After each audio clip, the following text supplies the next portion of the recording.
Seja muito bem-vindo ao nosso podcast Talento, Gente e Gestão com Edson Ferreira e Gleidson Silva. E a questão de hoje é a seguinte: seus líderes sobrevivem ou produzem? Esse é o tema do nosso podcast. Bem-vindo, Edson. Muito bom dia, boa tarde ou boa noite. E para te provocar, eu quero dizer que estamos no ar com mais um podcast. Seus líderes sobrevivem ou produzem, e vamos ver a diferença fundamental da liderança em relação a essas duas palavras aí, sobreviver ou produzir. Sim. Características de um líder sobrevivente. Trabalha de segunda a sexta, de 8 às 18, faz horário de almoço, às vezes trabalha no sábado, passa o olho naquilo que tem que ser feito, dá um empurrãozinho ali nas pessoas para que as pessoas façam, dão bronca quando necessário, feedback às vezes. Uma outra característica, tendem a balançar a cabeça quando dizem que, de fato, quando escutam, né, falar que precisa de algum tipo de mudança, algum tipo de melhoria, vão na onda, geralmente do líder ou do chefe mor. Quando o líder e o chefe mor diz algo e eles têm receio de colocar um contraponto. Aqui eu não estou falando para arrumar confusão, mas de colocar um contraponto ali naquilo que é apresentado pelo chefe mor, pelo empresário, pelo o gestor ali máximo do negócio. Tendem a concordar com tudo o que dizem quando as pessoas estão no mesmo nível. E quando as pessoas estão no nível abaixo, aí sim desabafam, colocando de fato aquilo que pensam. Essas são algumas das características do líder sobrevivente. Não quer dizer que ele não faça nada, só que ele faz aquilo muito aquém do que, inclusive, é o potencial dele. Ele poupa energia desnecessariamente. Podemos parar o podcast agora, o empresário que estiver nos ouvindo, é só anotar isso aí e olhar para a equipe dele agora. Vê o que faz, né? Gleide, você imagina uma casa onde você cuida dela com muito capricho, e uma das coisas que você faz muito bem feita é limpar a casa, porque você gosta dela muito limpa, e você joga água, esfrega, lava. E aí tô falando de homem ou mulher, não, tô falando da pessoa. Cuida, lava a garagem, deixa um brilho, lava do carro ali cada 2 dias, deixa ele, ó, lindo, maravilhoso, limpinho, uma maravilha. Você produz esse impacto quem chega na sua casa, fala, nossa, que cara que cuida mesmo, hein? Carro sempre brilhando. E aí vem aquele momento do racionamento da água. Você lembra que a gente passou por um problema aí que a gente não tinha água à vontade mais? Exato. Aí o que você faz? Para sobreviver, vou lavar o carro agora uma vez por mês e olhe lá, e eu vou talvez só passar um pano ali para tirar o excesso, jogar uma aguinha básica. A água, eu vou reaproveitar a água, eu vou lavar menos, eu vou esfregar menos, sei lá, para gastar menos água, porque eu preciso sobreviver. E se eu for uma pessoa que não depende dessa água e eu tenho produção de água própria com poço artesiano, por exemplo, que bem profundo, que me consegue abastecer, eu não vou nem dar água para o vizinho, porque pode faltar para mim. Isso é um modo sobrevivência. Ou seja, eu deixo de fazer tudo aquilo que produz um impacto positivo e passo a fazer o básico para sobreviver. E a nossa pergunta de hoje é: a sua equipe de liderança, ela está fazendo tudo o que precisa para causar impacto positivo e produzir realmente o que sua empresa precisa para crescer? Ou a sua equipe de liderança está racionando água, está fazendo o básico para sobreviver? Algo que não te leva ao crescimento e muito provavelmente pode te levar a diminuir de tamanho, porque o seu concorrente pode estar produzindo muito mais que você.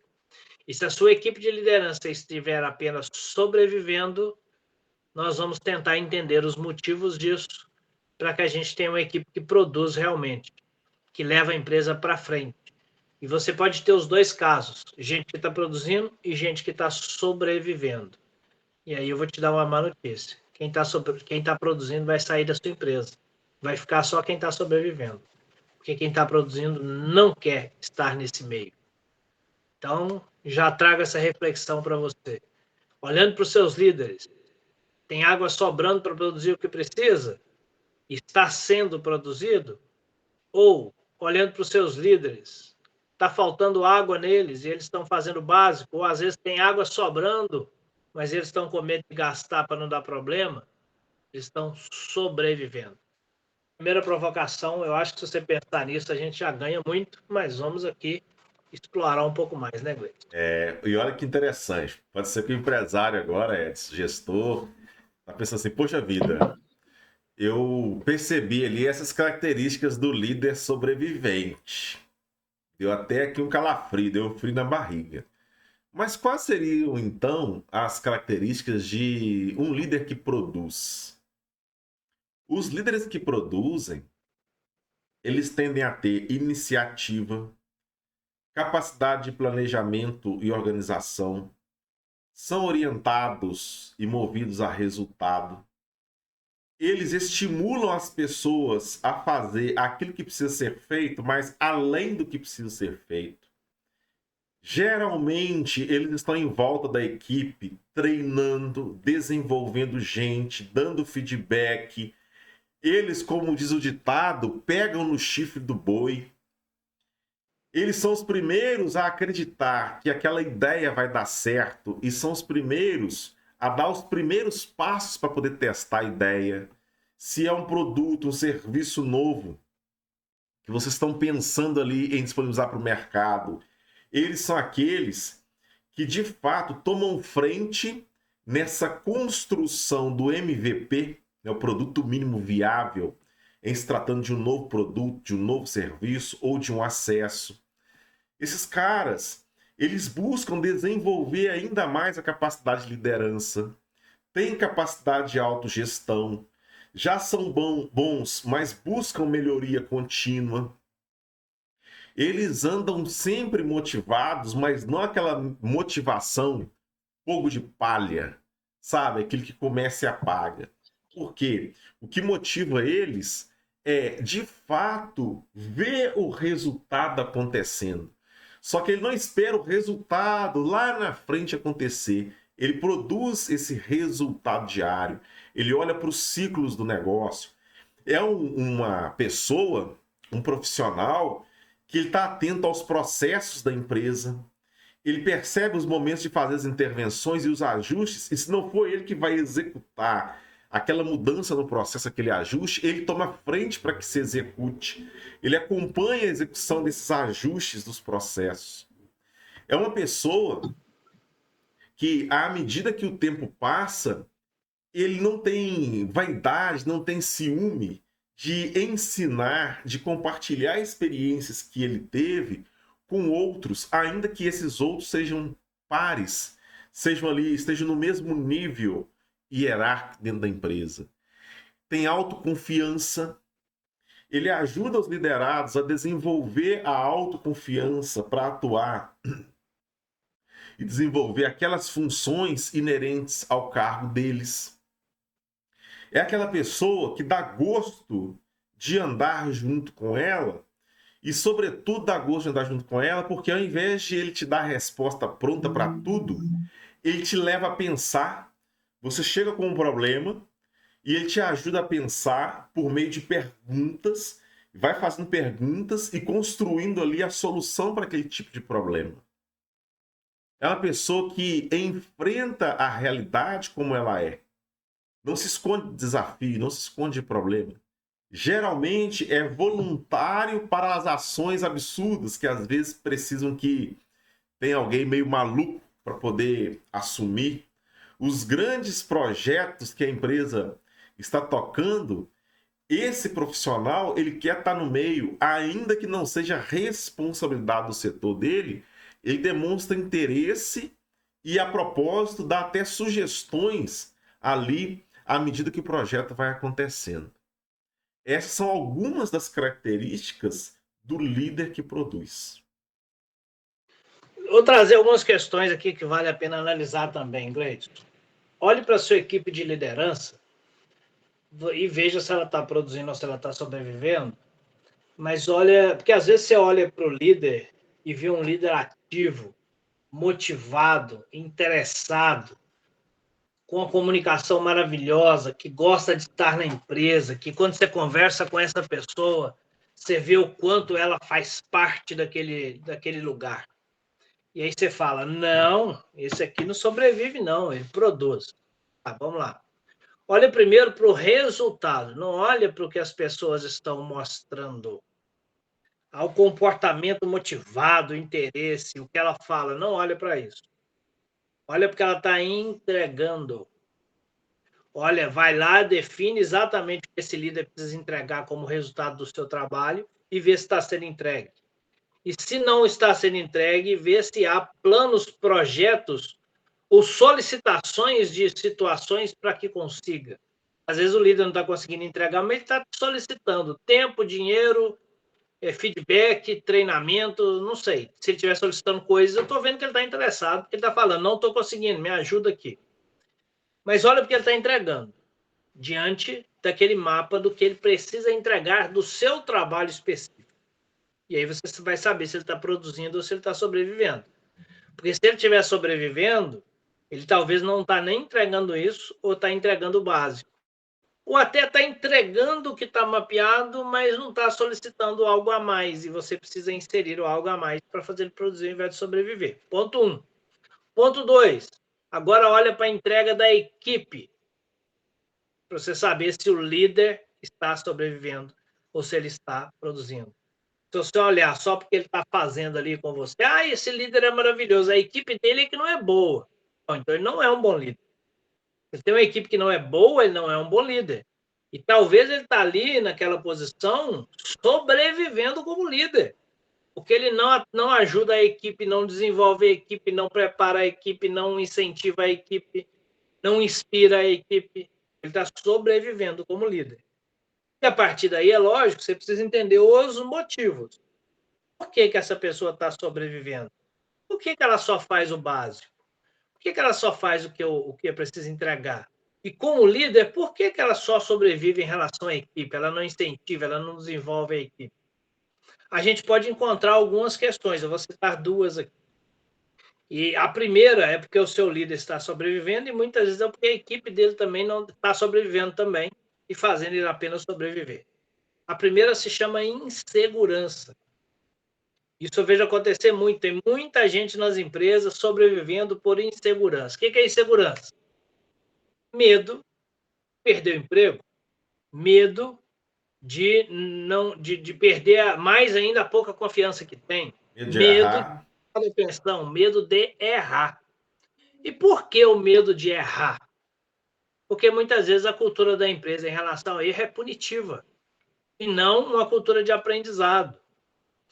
Então, por que seu líder pode estar sobrevivendo? É porque quando ele tenta fazer algo a mais diferente do que está ali, ele é colocar, como eu já vi alguns falar, eu coloquei no lugar dele. Ele é colocado no lugar de volta, ou seja, cara, faz o que eu mando e não pensa além. É isso. Faz apenas o que eu mando. E aí, quando ele tenta fazer alguma coisa que ele é colocado nesse lugar, ele vai ficar sobrevivendo, porque o líder dele, pode ser o próprio empresário, não permite que ele seja criativo, que ele inove, que ele construa além. Então, ele vai ter medo. E ele pode estar fazendo a mesma coisa com a equipe, usando a cultura punitiva para os erros. Esse é um fato que leva, sem dúvida nenhuma, as pessoas a sobreviverem e não leva ninguém a produzir. O segundo elemento que leva um líder a sobreviver, e aqui agora especificamente do líder, é a mentalidade. Muito provavelmente, esse líder que hoje conduz a sua equipe, ela veio do operacional. Ela estava lá junto com a equipe produzindo, ela era a pessoa que fazia, seja na área de vendas, tecnológico, o que for, ela executava. E aí você falou, precisa de uma pessoa para cuidar dessa equipe, pega esse fulano aqui e coloca. Mas ele não mudou a mentalidade dele. Ele continua no operacional, continua junto com a equipe fazendo a mesma coisa, e o máximo que ele faz é chamar a atenção de alguém e garantir que todo mundo está ali no horário. Isso é sobreviver como líder, porque ele não está tendo tempo de fazer uma reunião one-on-one, ele não tem tempo de fazer um feedback, não é chamar atenção, não tem tempo de fazer um feedback, e não tem tempo para observar a equipe, Ele não tem tempo para fazer uma avaliação de desempenho para a equipe, para criar um PDI, um plano de desenvolvimento individual, entender realmente quais são os gaps dessa equipe, o que cada um precisa aprender e promover condições para que essas pessoas aprendam. Esse líder, ele foi tirado lá do operacional, ele não teve nenhuma preparação para assumir uma posição de liderança, então ele continua com a mentalidade operacional, ele só executa o que tem para executar, ou seja, sobrevive. Então ele está inseguro ou ele não está preparado para a liderança. A insegurança que ele tem e o despreparo que ele tem como líder deixa ele sobrevivendo e coloca a equipe dele no mesmo nível de sobrevivência. E aí você vê que a sua empresa ela não inova, ela não aumenta a produtividade, ela não aumenta a qualidade do trabalho, ela não produz nada novo, ela fica assim, sempre no mesmo, sempre no mesmo, sempre no mesmo, sempre no mesmo. Quer dizer, uma empresa em modo sobrevivência. E é interessante que o empresário, gestor, o líder, está assistindo esse podcast agora, ou ouvindo, pode pensar assim, bacana, reconheci alguns pontos aqui que são favoráveis para a empresa, são positivos. Reconheci algumas características e comportamentos do líder, aquele líder que produz. Por outro lado, eu também reconheço que eu tenho líderes que estão sobrevivendo dentro da empresa. Como sair desse ciclo? Como tirar os líderes que estão no ciclo de sobrevivência e levá-los a um ciclo de produtividade? Como fazer com que esses líderes que estão no ciclo de produtividade produzam ainda mais? Olha, se a pessoa com uma posição de liderança, ainda que ela tenha sido indicada para tal, e como o Edson mencionou, ela tenha passado por essa transição, tenha sido promovida do operacional para a liderança, e de uma forma mais empírica, sem preparo, sem treino, promoveu porque gosta, ou porque a pessoa é até uma pessoa boa e está ali muito tempo, mas ela não teve uma preparação ainda. Ou promoveu só por confiança? Sim. A pergunta é como mudar esse tipo de realidade no negócio? Entenda bem, se a pessoa está numa posição de liderança, ela já é bem grandinha e tem um mínimo de maturidade, ou pelo menos espera-se que tenha um mínimo de maturidade para tal, para estar nessa posição. Um primeiro passo é reunir com essa equipe. Reunir com essa equipe de líderes e apresentar de fato, não no sentido de diminuir as pessoas, mas de mostrar o que se espera da equipe de líderes.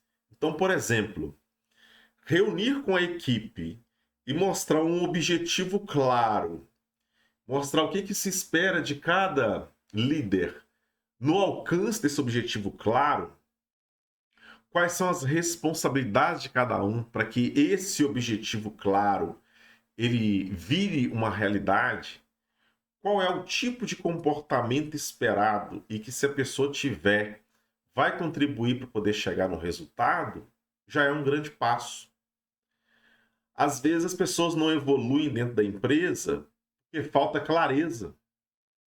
Falta clareza do que pode fazer, falta clareza do que não pode, falta clareza dentro do como, não no sentido do empresário ou do gestor executar para a pessoa, mas mostrar dentro do como os recursos, quais são os recursos que já tem ali e estão disponíveis. Então, essa reunião, essa conversa franca, mostrando onde se quer chegar dentro de um período e qual que é o papel de cada líder para poder alcançar o objetivo, ela é fundamental e é transformadora. E, ao mesmo tempo, nessa conversa franca, fazer ali os acordos prévios. O que é um acordo prévio? É quando você já combina antes aquilo que, se eventualmente acontecer, o que está previsto de reação. Vou te dar um exemplo prático. Imagina uma reunião. Você organizou uma reunião e as pessoas começaram a participar da reunião. Acontece que de tempo em tempo, no meio da reunião, que era para ser uma reunião mais produtiva, quem está participando ou interrompe ou entra com um assunto aleatório que não tem nada a ver com o assunto da reunião. Faz uma piadinha. Faz uma piada. O que acontece? Reuniões dessa forma e que não há um acordo antes, se você for fazer uma intervenção do tipo, o fulano não interrompe, não, rapaz, volta aqui para o assunto, pode ser que você gere um bloqueio ali na comunicação. Isso não é saudável, embora seja a prática em algumas empresas. O fulano tem vergonha na cara? Para aí, rapaz, vamos voltar no assunto aqui, volta na conversa. Se não há um acordo prévio e as pessoas não conhecem ali como é que é o perfil, não estão ainda alinhados com a cultura da empresa, isso pode gerar um fechamento na comunicação. Agora, o que seria um acordo prévio? Gente, o negócio é o seguinte: a pauta da nossa reunião é o objetivo tal, é conquistar tal coisa, é tal resultado. A reunião está começando agora, vai até tal hora. E aí, vamos já combinar aqui o seguinte: toda vez que alguém começar a divagar e entrar com algum assunto aleatório que não tem nada a ver com o objetivo, todos nós estamos nos dando a liberdade de fazer intervenção na hora. Pronto. Se você faz esse acordo prévio, você pode fazer uma intervenção abrupta. Aqui eu não estou falando para ser mal educado, mas aí vocês vão usar o campo semântico de vocês aí. O campo semântico são as palavras mais utilizadas dentro da empresa para poder fazer a intervenção. Então não vai ter aquele mimimi. A pessoa não vai ficar triste, não vai ficar chateada, não vai ficar deprimida com essa intervenção. Por quê? Houve um acordo prévio. Teve um combinado antes. Então, reunir com os líderes e estabelecer exatamente onde se quer chegar em um dado período de tempo e qual o comportamento que se espera deles, quais são as atitudes que se espera, se vai ser necessário algum tipo de relatório periódico, de quanto em quanto tempo é esse relatório, como é que vai ser entregue e o que pode acontecer se isso não for cumprido, uma vez que se acorda antes, vai até minimizar o nível de estresse desnecessário. As pessoas começam a construir um pouco mais de confiança, desenvolver a coragem, à medida que previamente foram estabelecidos esses acordos. Então quer dizer que eu até posso testar e no teste pode ser que aconteça um erro. Vamos lá, então tem essa abertura. Eu posso errar. Vou errar propositalmente? Não. Mas há uma probabilidade de errar e agora eu sei que todos estão conscientes que pode acontecer um erro. E que se acontecer o erro, eu vou ter o apoio de A, B ou C. Agora, o que não posso fazer? Eu não posso errar no mesmo erro. Aí é uma burrice. Entende? Então, essas são algumas maneiras estratégicas e simples do empresário ajudar a liderança, aquelas pessoas que estão em posição de liderança, desenvolver essa autoconfiança. E ao mesmo tempo você vai fortalecendo a cultura da sua empresa e mostrando que a empresa ela tem uma cultura que ela não compactua com o erro, porém se esse erro, se essa falha acontece e é para gerar o crescimento, tendo ali umas margens de segurança. O que é a margem de segurança? Se a sua empresa ela atua em uma área que é uma área de risco, você não vai tolerar, por exemplo, e aí as normas técnicas também não vão permitir isso. Ah, vamos fazer um teste aqui, sobe ali na escada, sobe ali na altura que é 10, 15, 20 metros, mas não precisa pôr o cinto, não. Não estou falando de erro nesse nível. Estou falando de erro dentro ali de estabelecendo ali um certo parâmetro de segurança. Então, erros que envolvem vida, que envolvem a integridade física, precisa cuidar com mais cuidado. Mas não.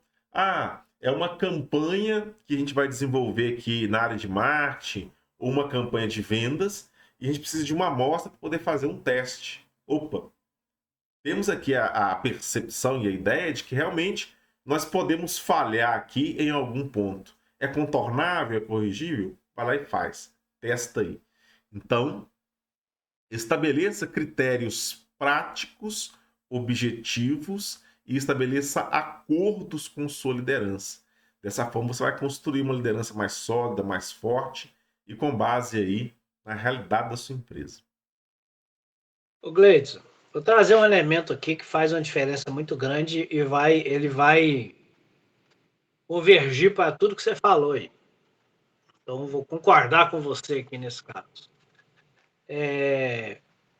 Cara, é quase impossível que uma pessoa faça aquilo que ela não sabe que ela tem que fazer. E é tão quase impossível que uma pessoa faça algo que ela não sabe, se ela fizer diferente, ela atinge o objetivo. Se ela não conhecer o objetivo. Exato. Então, é impossível. Por que eu estou dizendo isso? Porque aí você vai ver empresários que estão muito insatisfeitos com a liderança porque elas não, cara, tomam as decisões nada a ver. Cara, elas decidem um negócio ali com a equipe delas que não faz o menor sentido na empresa.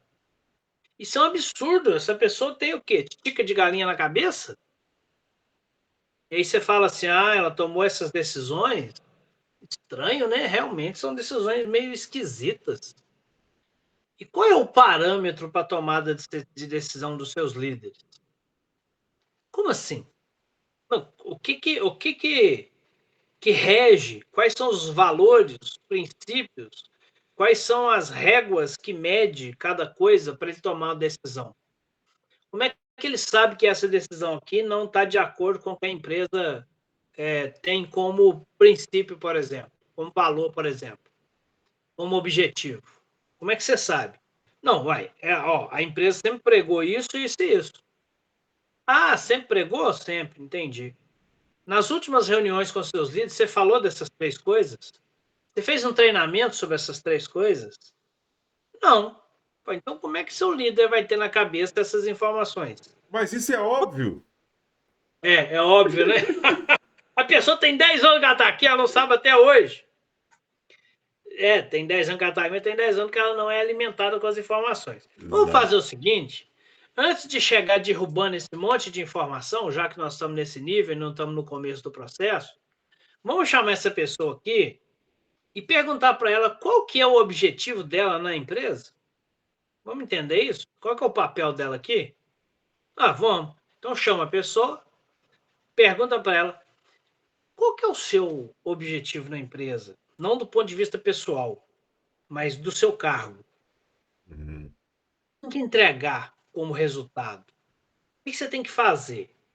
E aí você vai ouvir a pessoa e de repente você vai falar assim, mas ela não citou nada que é o isso, isso e isso que eu falei que a empresa prega. Ela não citou? Não. Então ela não tem consciência disso. Mas eu já falei 10 vezes. Tá bom. Que bom que você falou. Mas ela não tem consciência disso.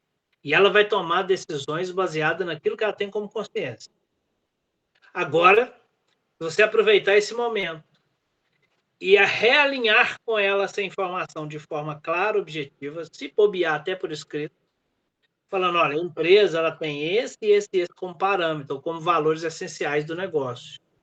Toda decisão que nós tomamos, ela tem que convergir para esses três parâmetros. Essa decisão que você tomou, você acha que atende esses valores ou não? E aí você começa a alinhar as pessoas para a cultura do seu negócio, para os valores que são importantes. E aí, primeiro você ouve para ver o quão divergente ela está, e você vai ter uma surpresa muito grande. Eles vão estar divergentes, porque eles não têm consciência disso.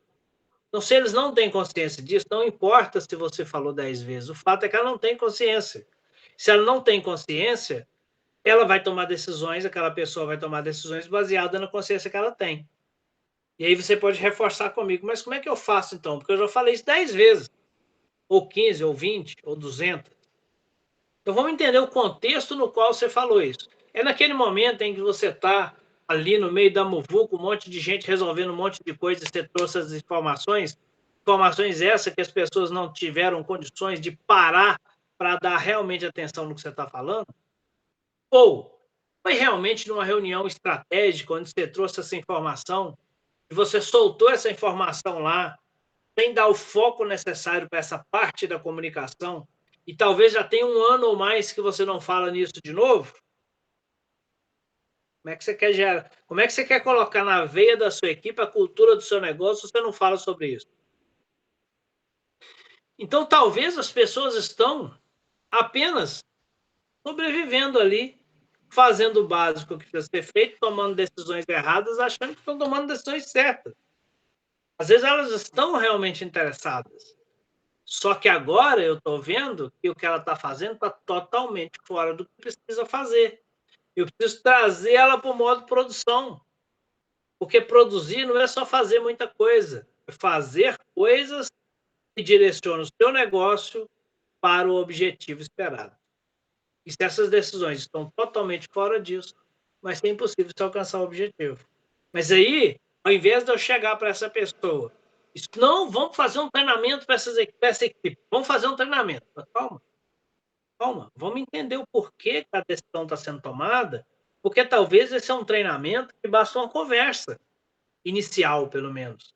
Ou a partir dessa conversa com essa pessoa, eu vou ter tanta informação e talvez o treinamento que eu queria fazer tem que ser remodelado. Eu tenho que fazer o treinamento no jeito que eu quero, mas no jeito que a equipe precisa.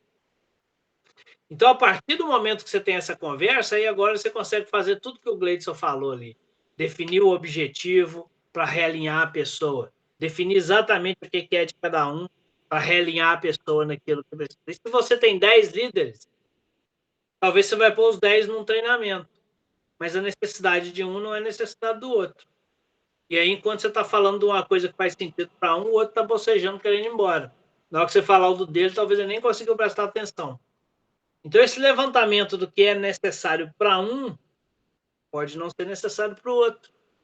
Então, eu preciso primeiro desse levantamento e desse entendimento. A gente vai parar de achar que, porque eu comuniquei, a pessoa já entendeu. E eu preciso buscar realmente o que ela entendeu. Então, sempre que eu tenho alguém que está cometendo um erro ao tomar uma decisão, eu preciso primeiro entender o porquê. O que baseou aquela tomada de decisão? Por que você tomou essa decisão desse jeito? Qual foi a base? O que norteia a sua decisão? E aí eu sei se ela faz sentido em relação aos valores que eu tenho, às regras que eu defini, ou não. E se não fizer sentido, eu vou entender se é porque a pessoa não tem consciência daquilo, e eu entendi que eu preciso reforçar isso nela, ou em várias, ou eu vou entender que ela tem todas essas informações, mas ela não consegue correlacionar as coisas, e eu preciso então fazer isso, ajudá-la com isso, ou eu vou entender que é realmente uma pessoa que não está se preocupando com nada e está nem aí. Nos 3 casos, eu alcancei um resultado muito importante. Eu entendi exatamente o porquê que a pessoa faz o que faz. E isso é muito interessante, porque se você pega, do ponto de vista de uma pirâmide, pega a estrutura da empresa pensando numa pirâmide. E aqui no topo está a figura do gestor, do empresário. A pirâmide, a ponta dela, ela está apontando para cima. E o detalhe é que o efeito da ação de quem está em cima, ele vem cascateando. Então, o empresário, o gestor que está no topo do negócio, ele lança para a equipe mais estratégica ali, a média liderança, ou até mesmo a liderança que está aproximando um pouco mais do topo, que ela é um pouco mais estratégica. O empresário, ele despeja nessa liderança, na média liderança, aquilo que são as perspectivas do negócio. E essa média liderança, liderança estratégica, ela despeja na base da pirâmide, as pessoas que atuam mais no operacional, aquilo que precisa ser feito e que, se for feito, vai atender ali a essas perspectivas. O grande detalhe é que, pensando num modelo, da mesma maneira que esse empresário e gestor atua sobre a liderança tende a atuar sobre os liderados. Então, olha o quanto que é importante, de fato, haver esse alinhamento. E aí, se você quer acelerar os seus líderes, você precisa fazer algo que é fundamental. E quando eu falo acelerar os líderes, é pegar aqueles que já estão no caminho e são bons e ajudá-los a tornarem-se melhores ainda, e pegar esses líderes aqui que não estão produzindo ou que não estão produzindo o tanto que deveria ou poderia, ou seja, estão sobrevivendo, e colocá-los num nível de produtividade, num nível produtivo, Se você quiser acelerar os seus líderes, a primeira coisa que você precisa fazer é, a partir do momento que você tomou essa consciência, você tomar ações em relação a isso. E uma boa prática é um encontro periódico com essa liderança. Você pode falar assim comigo: Gleidson, mas eu tenho líderes espalhados no Brasil inteiro. Reúne pelo Zoom, reúne pelo Meet. E esse encontro, ele é um encontro simples, tranquilo, direto ao ponto, um encontro para poder ouvir as pessoas. E por que eu estou dizendo isso? Eu faço essa prática em uma empresa na qual eu estou gestor, e eu não faço apenas do ponto de vista de líderes, eu faço do ponto de vista lá do profissional de nível operacional. De tempo em tempo, eu reúno individualmente com essas pessoas. E o interessante é que, na maior parte das vezes, eu faço uma pergunta simples. Tem lá a conversa de quebra-gelo, de início da conversa e tal. Depois eu pergunto algo mais ou menos assim: Fulano, você já me falou que o que está bom, o que precisa melhorar? E, com base na sua experiência, se você assumisse a gestão da empresa hoje, qual é a primeira coisa que você faria? Você não tem noção do tanto que é enriquecedora uma conversa um a um com essas pessoas. E olha que eu estou falando de gente do nível operacional. Isso nos ajuda demais a tomar algumas atitudes no nível de liderança. Por quê? Com essas perguntas e respostas, e tudo bem, a pessoa às vezes vai devagar um pouco. E a grande questão é não ter uma expectativa que o liderado responda aquilo que você quer ou responda como você responderia. O objetivo não é esse. O objetivo é entender qual é a percepção da pessoa em relação ao negócio ou em relação àquilo que ela está fazendo. E aí dá condições de fazer os alinhamentos. Então, você quer acelerar os seus líderes? Tenha conversas um a um periódicas com eles e os incentive a fazê-las com aquelas pessoas de nível operacional. E aí o que você vai fazer? Anota tudo que for apresentado. Nesse momento, é importante você se conter e não fazer ajustes, não retrucar, simplesmente ouça. Até mesmo porque há pessoas que, se você for complementar o que elas estão dizendo, ou for fazer algum ajuste mostrando que não é bem assim, você bloqueia a fala. Elas tendem a parar o raciocínio, porque consciente ou inconscientemente, elas vão pensar assim: ah, se eu me perguntou, eu comecei a falar, e aí me cortou, já apresentando um contra-argumento, apresentando a opinião dele, quer dizer que não precisa da minha. Então, não feche a linha de comunicação, só escuta. Naturalmente, se for algo muito crítico, se a percepção dela estiver muito distorcida em relação à realidade, depois que você ouvi-la, pode ser que você faça alguns pequenos ajustes ali, se for algo muito crítico. Mas não escuta, por quê?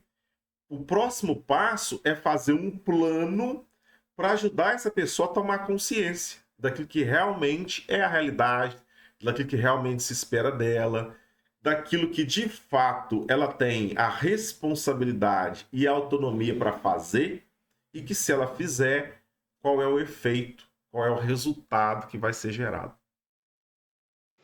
Perfeito, Gleison. Então, está muito mais ligado à questão do ouvir para entender, para depois agir, né? Porque Exato. às vezes a gente, na ânsia, quer sair fazendo um monte de coisa, mas se a gente não parou para realmente analisar quais são os motivos de cada situação, a gente não consegue tomar a melhor decisão.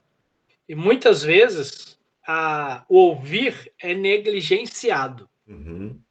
Ninguém tem tempo para ouvir, né? Eu tenho tanta coisa para falar, tem tanta coisa para pôr em pauta, que eu preciso colocar tudo em pauta. Então a gente precisa parar de pensar na quantidade e começar a focar na famosa qualidade. Ou seja, é melhor tratar dois assuntos aqui que eu tenho tempo de ouvir para realinhar, e aí eu defino essas prioridades, eu posso usar lá o Pareto do 80-20, né, para definir Uhum. o que é mais importante, do que eu despejar 10, 20 coisas e essas 20 coisas não ser implementada ou não ser nem pensada.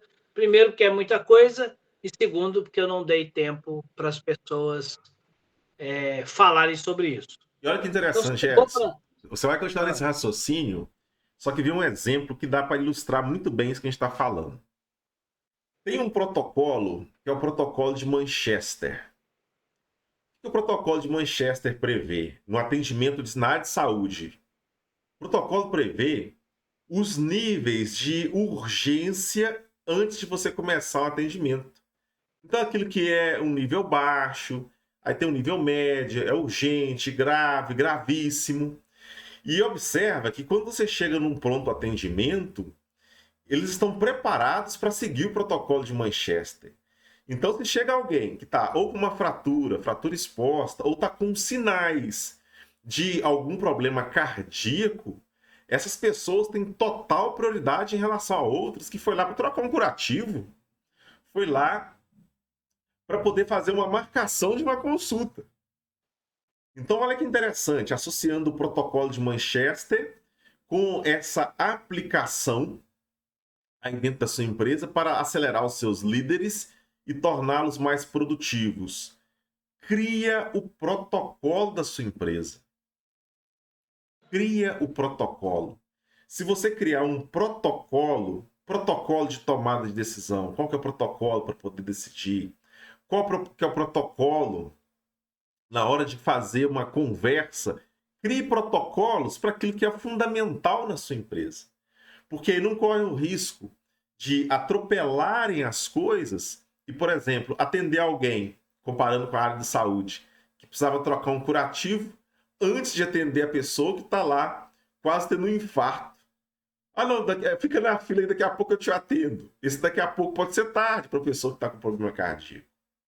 O daqui a pouco, em relação a um líder que está apenas sobrevivendo da sua empresa, pode ser tarde. Então, de repente, a prioridade é colocar o dedo na ferida desses que estão aqui sobrevivendo. E o passo 1 é, de fato, essa troca de ideias, né? Essa conversa. Então, crie protocolos para aquilo que for essencial dentro da sua empresa. E dessa maneira, você vai dar conta de acelerar os resultados aí, acelerar os seus líderes. Gleice, agora essas pessoas lá no pronto-socorro, como você disse, no pronto-atendimento, elas só conseguem seguir o protocolo porque há uma clareza sobre o protocolo e há treinamento sobre o protocolo. Exato. Não é a pessoa que começa a trabalhar lá e se entrega, ó, esse é o protocolo, siga o protocolo. Não. Há ali com certeza, não conheço o pronto-atendimento de dentro, né? Uhum. Graças a Deus, né? Sim. Mas há ali um treinamento sobre o protocolo, muitas vezes vai haver ali uma simulação para ver se a pessoa entendeu realmente. Olha só, não é uma aula, eu não sento ali e explico o protocolo. Eu preciso simular, seja naquela sala de aula ou num ambiente propício, para ver se a pessoa consegue seguir o protocolo. Porque senão eu coloco ela lá, não, eu já te dei uma aula, siga o protocolo. Então ela pode matar pessoas, né? Porque não segue o protocolo da forma certa.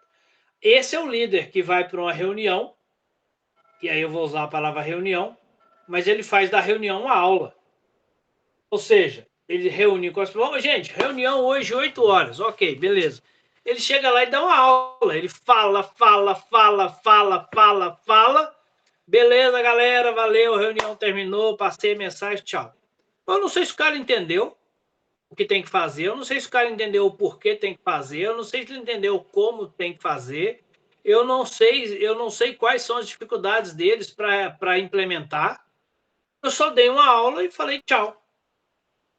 E aí, a pessoa vai ficar perdida ali e eu não sei se aquilo vai dar certo, vai dar errado. Se der errado, talvez ainda chame a atenção das pessoas.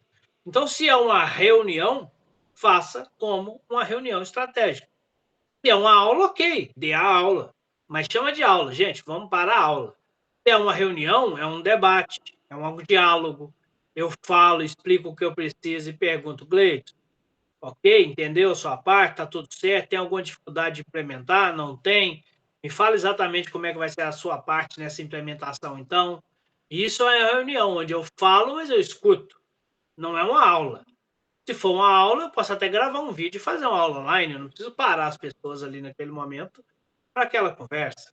É a mesma coisa da reunião, onde eu marco a reunião para todo mundo concordar comigo. Só preciso que concorde. Então, não precisa. Eu só tomo a decisão e falo, executa. Se é para concordar, então não precisa. Reunião é sempre previsto um diálogo. Mesmo que seja reunião one-on-one, como você disse aí, a um, né? Eu vou conversar com a pessoa, mas eu quero ouvi-la. Ah, mas se eu tiver reunião com 20 pessoas, que é uma reunião, você precisa ouvir as pessoas. Ah, mas 20 pessoas é muito, então faz 2 com 10. Ah, mas... Cara, então dá uma aula. Então chama de aula. Vou dar uma aula, vou mandar um vídeo com todas as informações. Então, vamos lá, vamos usar a coisa certa. Então, se a gente agir da forma certa, a gente consegue alinhar melhor o resultado com as outras pessoas. Então, eu acho que conseguimos esse conteúdo de forma bastante prática, porque o gestor, o empresário, consegue sair daqui e já colocar essas ações em prática, né, Gleison? E por falar em ação em prática, direto ao ponto. Empresário, gestor, identifique os líderes aí dentro da sua empresa que estão sobrevivendo e também identifique aqueles que estão produzindo. Depois de identificá-los, crie um plano de ação para que os sobreviventes passem a produzir. Considere, inclusive, pegar algum desses que está produzindo para mentorar esses que estão sobrevivendo. Direto ao ponto. Reúna com seus principais líderes individualmente.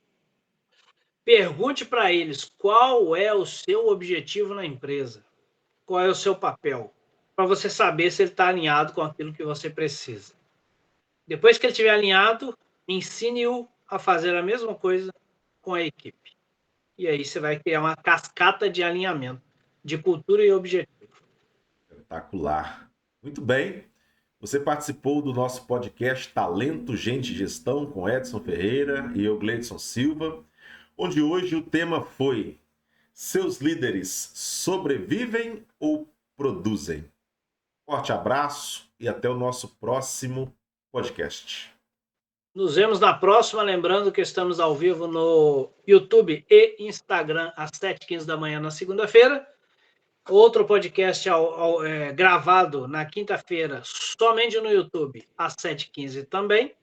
E muito conteúdo na rede aí de segunda a segunda. E também no Spotify, se você quiser nos ouvir. Nos vemos na próxima.